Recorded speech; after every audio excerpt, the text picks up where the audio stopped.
Hello student, welcome to Bishop Academy online classes. Dear student, today I am going to discuss in this part of video the next question. I am taken from board questions.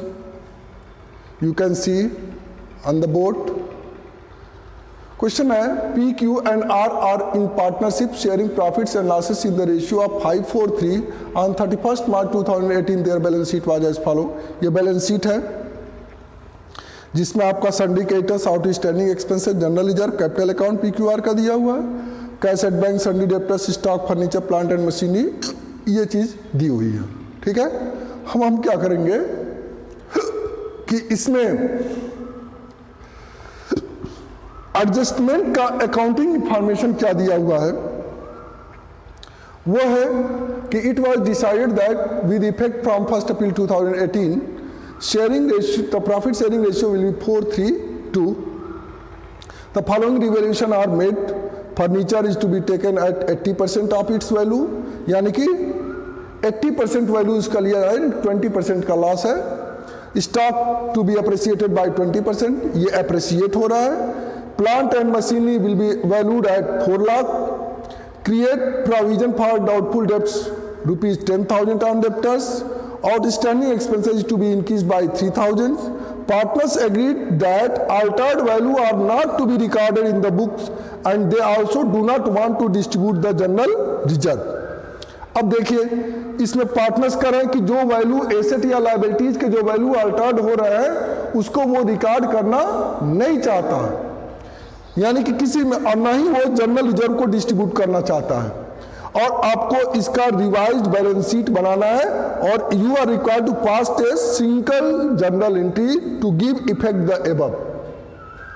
अब इसके लिए आपको क्या करना पड़ेगा, सबसे पहले आप काम क्या करेंगे, चूंकि इसमें गुडविल दिया नहीं हुआ है, ठीक है, लेकिन फिर भी आप गेन और सेक्रीफाइस कैलकुलेट करेंगे तो यहाँ पे सबसे पहले आप वर्किंग नोट इसमें बढ़ जाता है आपका वर्किंग नोट, इसलिए मैं पहले वर्किंग नोट कर रहा हूं यहां पर वर्किंग नोट.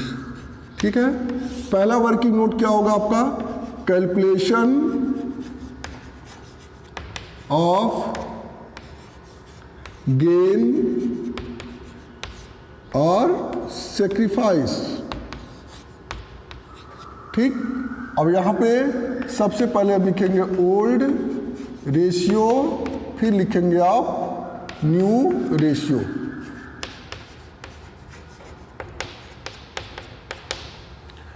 तो न्यू रेशियो आपका 4:3:2, जबकि न्यू रेशियो आपका 5:4:3. 5:4:3 का न्यू रेशियो है. तो अब पार्टनर कौन कौन है, PQR. तो अब P देखेंगे क्या कर रहा है, तो 5, 4, 9, 9, 3, 12, 5/12 माइनस 4, 3, 7, 2, 9, 4/9. ठीक. तो आप इसका क्या करेंगे, आप इसका एलसीएम निकाल लीजिए 12 और 9 का. तो 2 6 जा 12, 9, 2 3 जा 6, 9, 3 1 जा 3, 3 3 जा 9, तो 2 2 जा 4, 3 जा 12, 3 जा 36, यानी कि इसका 36 एलसीएम हो गया. 12 3 जा 36, 3 5 जा 15 माइनस 9 4 जा 36, 4 4 जा 16, यानी कि आप देख रहे हैं कि ये -1/36 आ रहा है और ये होगा आपका गेन करेगा, ये P गेन करेगा. अब Q का देखते हैं 4/12 माइनस 4/9 36, 12 3 जा 36, 3 4 जा 12 माइनस 9 4 जा 36, 4 4 जा 16, यानी कि ये आपका -4/36 ये भी गेन कर रहा है, ये भी माइनस में आ रहा है. R का चेक करिए, R का आप चेक करेंगे तो R का 3/12 है माइनस 2/9 36, 12 3 जा 36, 9 माइनस 9 4 जा 30, 4 2 जा 8, 1/9 36।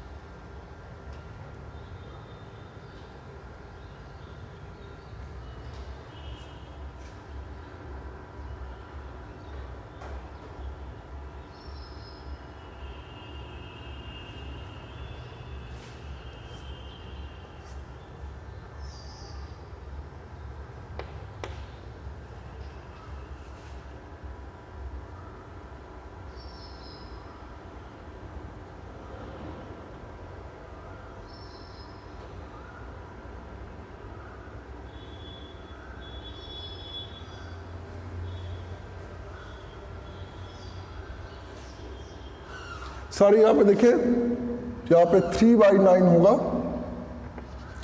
3/9 4 4 3 जा 12, ठीक। यानी कि ये आपका जो आएगा ये नील आएगा, ठीक, ये नील आएगा। यानी कि 1/36 गेन कर रहा है, ये 1/36 क्या कर रहा है, सेक्रीफाइस कर रहा है, ठीक। यहाँ पे सेक्रीफाइस कर रहा है और ये गेन कर रहा है। अब आपको क्या करना है, अब इसमें आपको ये जो एडजस्टमेंट हो रहा है एसेट और लायबिलिटीज में, इसका एक रिवैल्यूएशन अकाउंट आपको बनाना है। तो आप क्या करेंगे, यहाँ पे एक रिवैल्यूएशन अकाउंट बनाएंगे, रिवैल्यूएशन अकाउंट। जो भी चेंजिंग हो रहे हैं उसका आप पर एक रिवैल्यूएशन अकाउंट, ये भी आपका वर्किंग नोट का ही पार्ट होगा।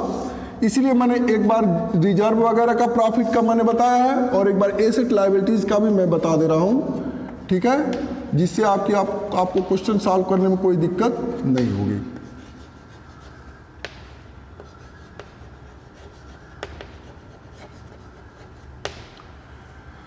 अब देखिए, पहला पढ़ते हैं, furniture is to be valued at 80% of its value. तो 80% ही लिया जा रहा है, यानी कि 20% का उसमें लॉस हुआ है, तो अब 20% का लॉस होगा। तो आप देखिए यहां से, यहां पे आपका क्या है,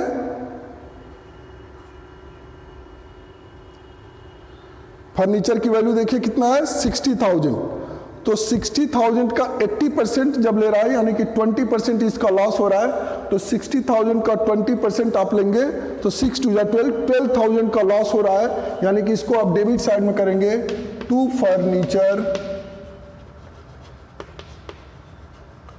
12,000, ठीक।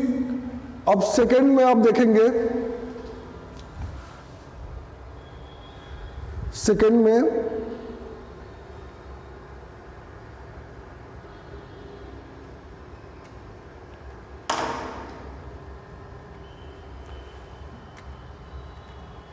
सेकंड करा, stock to be appreciated by 20%।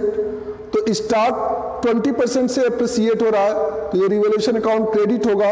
Stock है आपका 3 लाख, 3 लाख का 20% होगा आपका 23 या 60,000 अप्रिसिएट हो रहा है, तो इसको आप क्रेडिट करेंगे, लिखेंगे बाई स्टॉक, ठीक, 60,000 आप क्रेडिट करेंगे क्योंकि ये अप्रिसिएट हो रहा है और ये डिप्रिसिएट हो रहा था। अब इसके आगे देखेंगे, तो इसके आगे आपका कह रहा है कि plant and machinery is to be valued at 4 lakh, 4 lakh valued हो रहा है, जबकि इसमें प्लांट एंड मशीनरी का वैल्यू जो दिया है 4,20,000, यानी कि 20,000 का लॉस हो रहा है इसमें भी, यानी कि 20,000 का लॉस इसमें हो रहा है, तो इसको भी आप डेबिट करेंगे, लिखेंगे टू प्लांट एंड मशीनरी 20,000, ठीक। अब नेक्स्ट कर रहा है, create provision for doubtful debts ₹10,000। तो आप देख रहे हैं पहले से डेप्टर्स पे, यहाँ पे बैलेंस शीट में देखिए, पहले से डेप्टर्स पे कोई प्रोविजन नहीं है और बाद में यहाँ पे प्रोविजन कर रहा है 10,000 का, तो ये भी आपका क्या होगा, डेबिट होगा। लिखेंगे यहाँ पर to provision for bad debts, तो ये आपका 10,000 का प्रोविजन हो रहा है, आपने इसको क्या कर दिया, डेबिट कर दिया। ठीक है, अब नेक्स्ट कह रहा है कि outstanding expenses is to be increased by 3,000, तो आउटस्टैंडिंग एक्सपेंसेस आपका 3,000 इंक्रीज हो रहा है, तो लाइबिलिटी है, इंक्रीज कर रहा है, तो रिवैल्यूएशन अकाउंट डेबिट होगा, लिखेंगे टू आउटस्टैंडिंग एक्सपेंसेस 3,000। अब आप क्या करेंगे, अब आप कंपैरिजन करेंगे डेबिट और क्रेडिट का, किस साइड में आपका बैलेंस आ रहा है। यहां पर देखिए आपका 60,000 ये आया है, 60,000 इधर भी टोटल करेंगे। अब इसे टोटल करेंगे तो आपका 12 और 20 32,000, 10 42,000, 42,000 3 45,000, यानी कि आपका 15,000 बैलेंस आ रहा है इधर। लिखेंगे to profit transfer to partners capital account PQR। अब 15,000 को आपको 543 के रेशियो में बांटना है आपको, तो 5/12 और तो 5/12 करेंगे, यहाँ पे आप कैलकुलेट कर लिए 15,000 मल्टीप्लाई 5/12, 4/12 एंड 3/12, तो 12 1 या 12, 12 2 या 24 और 12 5 जा 60, 5 से मल्टीप्लाई करेंगे 5 0 0, 5 5 जा 25, 5 2 जा 10 to 12, 5 1 जा 5 1 6, तो 6,250 P का हो जाएगा। 4 से मल्टीप्लाई करेंगे तो 4 0 0, 4 5 जा 20, 4 2 जा 8 to 10, 4 1 जा 4 1 5, इसका हो जाएगा। 3 से मल्टीप्लाई करेंगे 3 0 0, 3 5 जा 15, 3 2 जा 6 1 7, 3 1 जा 3, तो ये देखिए 750 250 1,000 हो जाएगा, 1,000 7,000 5 12,000 3 15,000 आपका डिस्ट्रीब्यूट हो गया।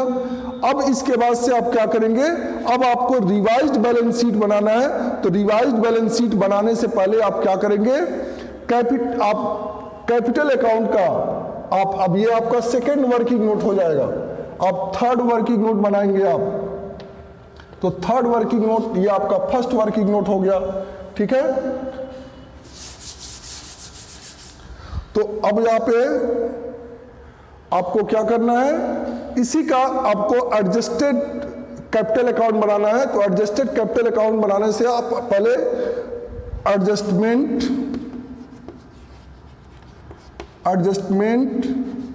Of accumulated profits or loss and reserves, सारी ये आपका थर्ड आपका ये वर्किंग नोट होगा। ठीक है, ये थर्ड वर्किंग नोट में आप क्या करेंगे, अब जो रिवैल्यूएशन का आपका प्रॉफिट आया है, तो प्रॉफिट ऑन रिवैल्यूएशन अकाउंट 15,000। अब देखिए इसके पहले आपका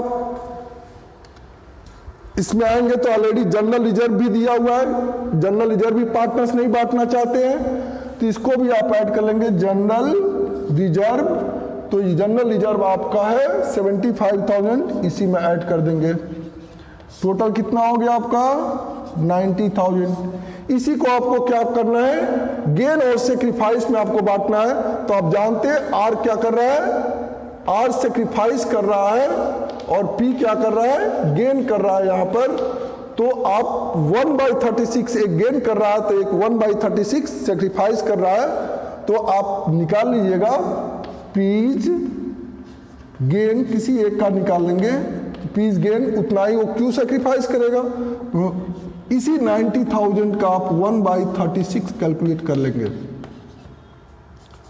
1/36। ठीक, तो 6 6 जा 36, 6 1 जा 6, और 6 5 जा 30, 15,000, 6 से कैलकुलेट 6 2 जा 12, 6 5 जा 30, 2500 आ रहा है, यानी 2500 ही एक गेन करेगा और 2500 क्यू आर सेक्रीफाइस करेगा। अब यहाँ पे adjusted calculation of adjusted capital. अब इसमें देखिए आप ऐसे टेबल बना लीजिए, ठीक,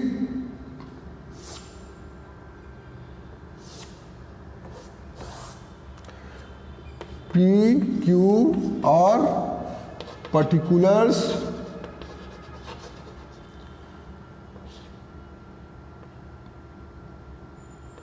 ओपनिंग कैपिटल इनका कितना था, ओपनिंग कैपिटल, तो ओपनिंग कैपिटल आपका एक का 4 लाख, 3 लाख और 2 लाख है, तो 4 लाख, 3 लाख और 2 लाख। अब इसी में आपको क्या करना है, जो गेन कर रहा है वो उसको माइनस करेंगे। अब लिखेंगे एडजस्टमेंट ऑफ एक्यूमुलेटेड प्रॉफिट और रिजर्व। तो इसमें जब करेंगे आप तो आपका कितना हो रहा है 2500। पी क्या कर रहा है, पी गेन कर रहा है, तो गेन पी में से आप क्या करेंगे 2500 आप क्या करेंगे माइनस कर देंगे। इसमें कुछ नहीं करेंगे क्योंकि ये नील है, और इसमें क्या करेंगे 2500 आप सेक्रीफाइस करा तो ऐड कर देंगे और इसका आप एडजस्टेड कैपिटल निकाल देंगे। ये आपका एडजस्टेड कैपिटल हो जाएगा, एडजस्टेड कैपिटल हो जाएगा ये, और इसमें माइनस करेंगे तो आपका आएगा 3,97,500, ये 3 लाख आएगा और ये आएगा 2,02,500। देखिए आपका एडजस्टेड कैपिटल भी निकल गया, ये आपका वर्किंग नोट, ये सारी चीजें वर्किंग नोट में होंगी। जब भी इस तरह का क्वेश्चन है तो ये वर्किंग नोट में होंगी। अब मैं इसको इरेज करके मैं चल रहा हूं क्या, वो बैलेंस शीट बनाने, तो बैलेंस शीट बनाएंगे।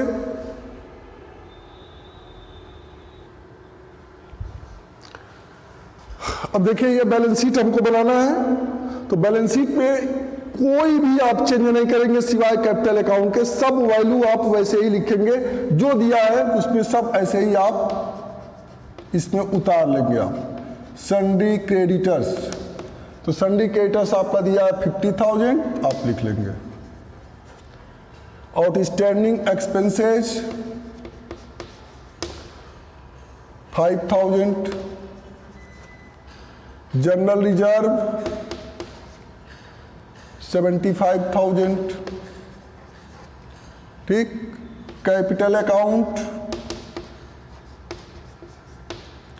पी क्यू आर, तो कैपिटल अकाउंट ये जो एडजस्टेड कैपिटल है यही लिखेंगे 3,97,500, 3 लाख,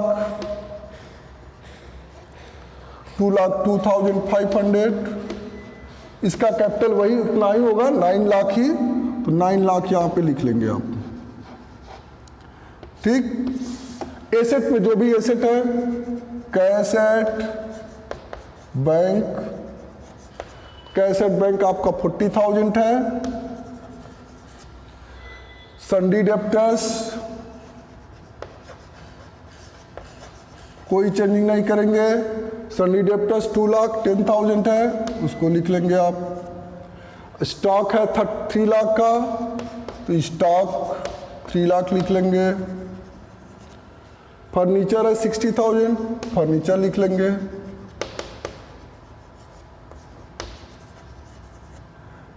प्लांट एंड मशीनरी है, प्लांट एंड मशीनरी है तो आपका 4,20,000 है, इसको भी लिख लेंगे। अब इसमें यही खासियत होती है इस तरह के क्वेश्चन में कि जो पहले का टोटल है वही आएगा, 10,30,000 ही टोटल करेंगे उतना ही आएगा, ये कोई चेंजिंग नहीं होगी। तो इस तरह से आपका ये क्वेश्चन कंप्लीट होगा। सबसे पहले आप वर्किंग नोट करेंगे, फिर उसके बाद से क्वेश्चन को आप बैलेंस शीट बनाएंगे, ये चीज़ है। ये आपका फाइनल हो गया। इसका जो सिंगल जो एक एडजस्टमेंट एंट्री की बात कर रहा है, तो एक सिंगल एडजस्टमेंट एंट्री आप इसी का पास करेंगे, लिखेंगे यहाँ पे P's capital account debit to R's capital account 2500 से आप एंट्री पास कर देंगे। ठीक, ये आपका जो होगा यही आपका सिंगल एडजस्टमेंट एंट्री होगा। इसी तरह आप सिंगल एडजस्टमेंट एंट्री करेंगे, ये आपका फेयर में होगा, ये बैलेंस शीट और ये फेयर में होगा। ठीक है, बाकी सब वर्किंग नोट में होगा। तो इस तरह क्वेश्चन आप सॉल्व करेंगे। Thank you, have a nice day.